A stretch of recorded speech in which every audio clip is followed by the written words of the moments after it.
ജയിലിലൊക്കെ ശമ്പളം കൂട്ടി.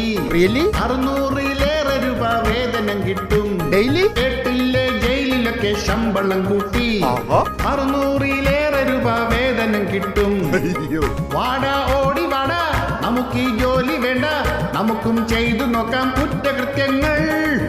ജയിലിൽ പഴയ പോലെ ഗോതമ്പുണ്ടയല്ല, ചിക്കൻ ബിരിയാണി മട്ടനുമുണ്ട്.